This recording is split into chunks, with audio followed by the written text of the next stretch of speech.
Okay, dear students, today I'm going to discuss with you fiber production part of your syllabus. I have already shared its material with you. So now I'm going to just upload a explanatory video for that. So fibers, you must be knowing by now that fibers are made up of polymers. These are large macromolecules which are formed by repeating of a single monomer unit, which we call the process is known as polymerization reaction. So when a polymer is produced, it is not in the form of a fiber. It's when it is synthesized, it's just a chemical compound, but then it is drawn, it's manufactured in such a way that it is drawn in the form of fibers or thread-like structures, which can be then converted into a yarn or fabric. So it involves spinning. The manufacture of fiber involves spinning. As you know that from cotton, when you spin cotton, you get a thread like structure. You have seen that process is known as spinning. So in today's world, how do we convert polymer into a fiber? There are two main methodologies for that. One is solution spinning and other is melt spinning. From the name itself, you can make out that the solution spinning must be involving production of solution of the polymer, and melt spinning might involve melting of the polymer. So we will discuss how that happens. So solution spinning itself is of two types. One is dry spinning and the other is wet spinning. So in dry spinning, what happens that polymer is dissolved in a volatile solvent. So what do? That we dissolve polymer in a volatile solvent. Volatile solvents are your organic solvents, which are non-polar solvents. So naturally those fibers will be produced by this methodology, which can be dissolved in non-volatile solvents. Which can be dissolved in volatile solvents, or we can say organic solvents. So all your the polyethylene, your polyacrylonitrile, spandex, PVC, PVA, all these types of fibers can be easily prepared by this dry spinning methodology. So what happens in this process? I will show you this diagram that I have provided you. So this is what this manufacturing part looks like.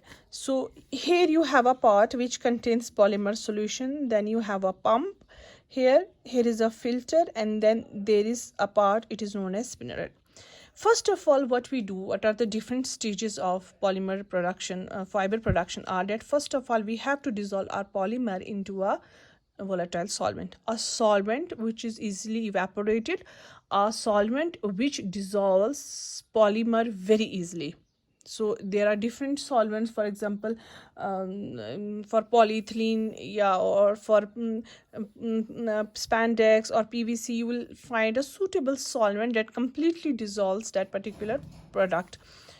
So once a thorough polymer solution is formed, it's pulled down, it comes down from here, and here is a pump which speeds the process.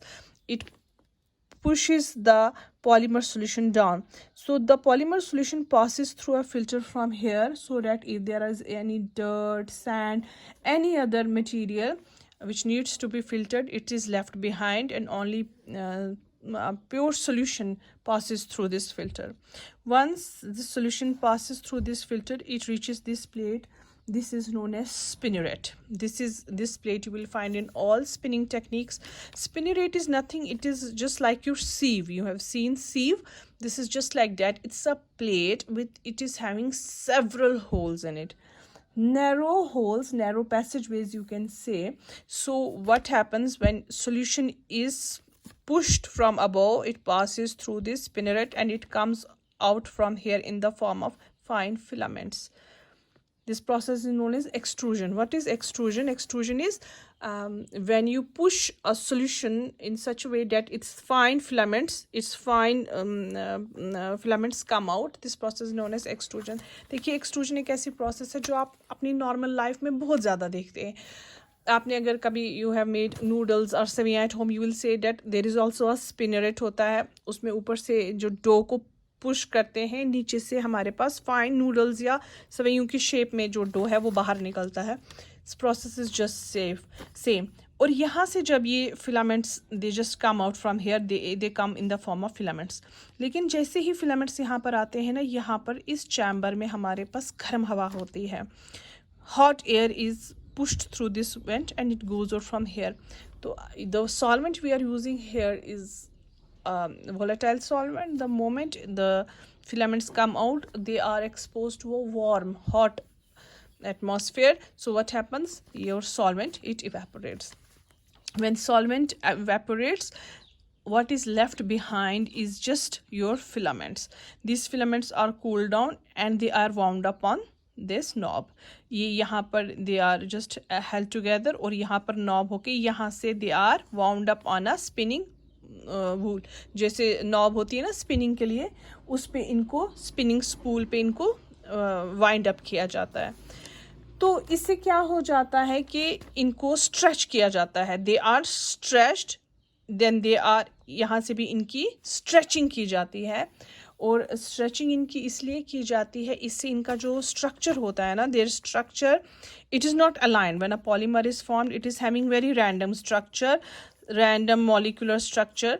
तो जब इसकी stretching होती है, जो हमारी molecular structure है, it becomes linear. You have this idea in your mind that how polymers are.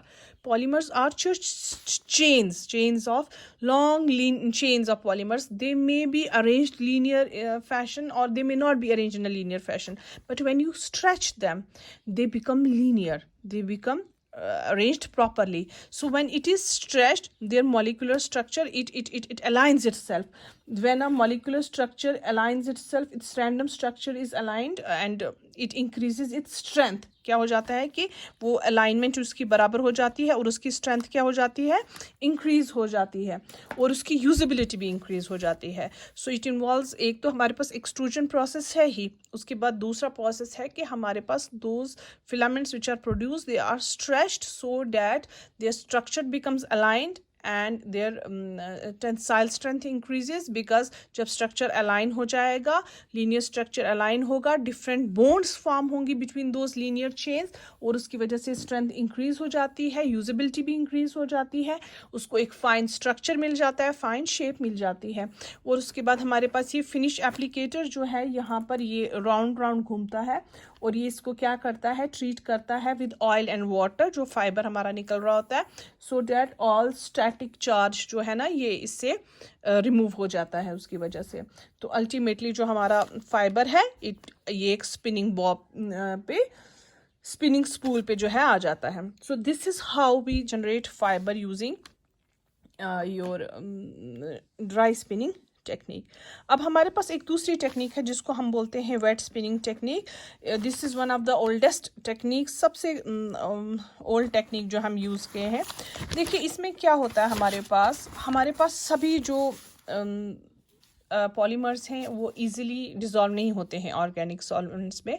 कुछ ऐसे पॉलीमर्स भी होते हैं which are soluble in non volatile solvents. इसका मतलब ये है कि वो पोलर सॉल्वेंट्स में डिज़ोल्व होते हैं, जैसे कि DMF है, और इसमें एग्जांपल है आपके पास पॉलीएक्राइलोनाइट्राइल इन DMF.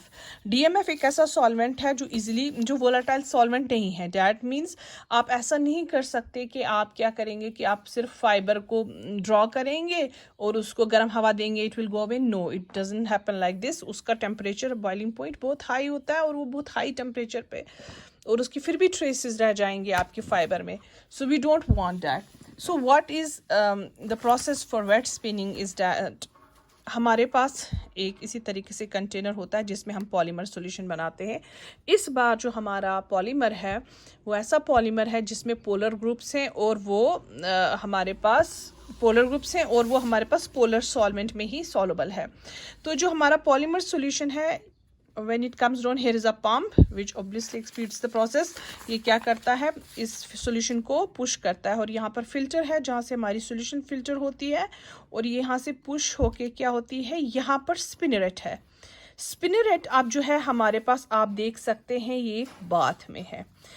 इस बाथ में हमारे पास लिक्विड है, लेकिन वो लिक्विड जो है ये ऐसा लिक्विड है हमारे पास which is not a part of our solvent देखिए, जैसे मैं आपको एग्जांपल देती हूँ, पॉलीएक्राइलोनाइट्राइल की मैंने सॉल्यूशन बनाई डाइमेथाइल फॉर्मामाइड में, और अब मैंने क्या किया कि वो सॉल्यूशन मैंने यहाँ से फिल्टर के थ्रू निकाली, मैं उसको पुश कर रही हूँ और यहाँ पर स्पिनरेट है, और यहाँ से जब वो सॉल्यूशन बाहर निकल रही है ना, इस टब में मेरे पास वाटर है, I have water in this tub. So when polyacrylonitrile enters this particular container, this particular bath, what happens? Polyacrylonitrile is not soluble in water, so it will coagulate. इसके फाइन फिलामेंट्स बनने शुरू हो जाते हैं. उसके on the other side जो dimethyl formamide है, it goes into the water, where as हमारा पास जो पॉलीएक्राइलोनाइट्राइल है उसके फिलामेंट्स बनने शुरू हो जाते हैं. सो हमारे पास एक्सट्रूजन के बाद हमारे पास एक ऐसा लिक्विड है जिसको हम बोलते हैं कोएगुलेशन मीडियम, जिसमें हमारा जो पॉलीमर है वो कोएगुलेट कर जाता है, प्रेसिपिटेट कर जाता है, लेकिन जो हमारा सॉल्यूशन है यानी सॉल्वेंट है वो उसमें कोएगुलेट नहीं करता. So this is how we then, एक तो अपने हम पॉलीमर को फाइबर की फॉर्म में ले आते हैं, और उसके बाद जो हमारा सॉल्वेंट है उससे हम we get rid of it. तो अगेन दिस इज़ देन, इस तरीके से इसको हम एक नॉब पे वाइंड अप करते हैं, और जहाँ से फाइबर की वाइंडिंग अप शुरू हो जाती है. सो ये प्रोसेस इतना कॉम्प्लिकेटेड नहीं है, लेकिन इसके कुछ एडवांटेजेस भी हैं, डिसएडवांटेजेस भी हैं. जैसे एडवांटेजेस मैंने लिखे हैं कि large dose can be handle, और डिसएडवांटेज ये है कि ये स्लो प्रोसेस है, इसमें सॉल्वेंट और केमिकल रिकवरी है, इसमें सॉल्वेंट की वॉशिंग रिक्वायर्ड है, क्योंकि आपके इस फिलामेंट के साथ जो है वो सॉल्वेंट लगा हो सकता है which you do not want. So it involves extensive washing afterwards. इसकी प्यूरिफिकेशन थोड़ी सी हमारे लिए प्रॉब्लमेटिक होती है. तो ये थी हमारे पास सॉल्यूशन स्पिनिंग टेक्निक. आपने इसमें देखा हमारे पास दो किस्म के सॉल्वेंट्स थे, वेट स्पिनिंग और ड्राई स्पिनिंग. ड्राई स्पिनिंग में हम वोलाटाइल सॉल्वेंट्स यूज़ करते हैं, वेट स्पिनिंग में जो है हम नॉन वोलाटाइल सॉल्वेंट्स यूज़ करते हैं. अब तीसरी टेक्निक हमारे पास है मेल्ट स्पिनिंग टेक्निक. ये भी बहुत ही आपकी it's a very good technique. अब इसमें हमारे पास वो वाले पॉलीमर्स होते हैं जिनको डिज़ोल्व करना जो है आसान नहीं है. कुछ ऐसे पॉलीमर्स होते हैं which you can not dissolve them. So what you do them, that you melt them to produce fibres from them. अब इसमें कुछ रिक्वायरमेंट्स हैं. एक तो पहली बात ये है कि जो आपका पॉलीमर है इसकी डिग्रेडेशन, थर्मल डिग्रेडेशन नहीं होनी चाहिए. आप उसको ऐसा ना हो मेल्ट करने की कोशिश कर रहे हैं और उस पर बाई प्रोडक्ट्स बन रहे हैं, वो डिग्रेड हो रहा है. It should not happen. So हमारे पास इसमें क्या करते हैं, इसमें वही पॉलीमर यूज़ करते हैं जो आसानी से डिग्रेड नहीं हो जाते at temperature which is required for extrusion. और आप देखिए कि 70% ऑफ फाइबर्स जो है ना हमारे, वो it is they are produce by this technique only, melt spinning. 70% of fibres, only 30% of fibres are produced using solution spinning technique.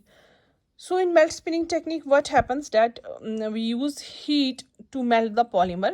Polymer को हम क्या करते हैं, यहाँ पर हमारे पास पॉलीमर है, हम उसको हीट करते हैं. अब यहाँ पर हमारे पास मोल्टन पॉलीमर है, तो यहाँ पर पिस्टन है. पिस्टन का आपको पता है क्या रोल होता है, इट पुशेस, बिकॉज अब ये बहुत विस्कस सॉल्यूशन होगी, इसमें सॉल्वेंट तो है नहीं, इसमें सिर्फ पॉलीमर है और पॉलीमर की मोल्टन फॉर्म है. So it has to be a very viscous solution. So it pushes this viscous solution out through this spinneret. इसमें हम सीधा क्या डालते हैं, चिप्स ऑफ पॉलीमर. जो हमारा पॉलीमर है ना उसको हम चिप्स डालते हैं, यहाँ पर वो हीट होके मेल्ट हो जाते हैं. Once melted they are push through this spinneret, और यहाँ से जो है हमारे पास होल्स वो अलो करते हैं, एक सीव का काम करते हैं. और मॉल्टन, सिर्फ मॉल्टन पॉलीमर, जो सॉलिड अगर कोई फ्रैगमेंट होगा it can not come out through it. मॉल्टन polymer जो है वो यहाँ से बाहर निकलता है, और बहुत हाई प्रेशर हम इस पे अप्लाई करते हैं using piston. When this comes out, this is wound up like this, and then over here winding of fiber takes place. तो हमारे पास पॉलिएस्टर, नायलन, पॉलीओल्फिन्स, बहुत सारी ग्लास फाइबर जो हैं they are prepare using this methodology. और इसमें high speed है, अच्छी स्पीड होती है, इसमें कोई सॉल्वेंट्स नहीं रिक्वायर्ड है, कोई प्यूरिफिकेशन नहीं रिक्वायर्ड है, because it is just the polymer it's a very मतलब इट्स जस्ट आप कह सकते हैं कि सबसे मोल्डिंग ऑफ पॉलीमर्स करते हैं कि सिंपल पॉलीमर को मेल्ट करते हैं और उसको आप स्पिनरेट के थ्रू बाहर निकालते हैं. जब वो बाहर आता है ऑब्वियसली टेम्परेचर डिक्रीज हो जाता है, इट्स गेट्स सॉलिडिफाइड और हमारे पास हम इसको क्या कर लेते हैं, ऐसे वाइंड अप कर लेते हैं और अल्टीमेटली हम इसको स्पिनिंग स्पूल पे वाइंड अप कर लेते हैं. So these are two main methodologies which are used to synthesize your fibers.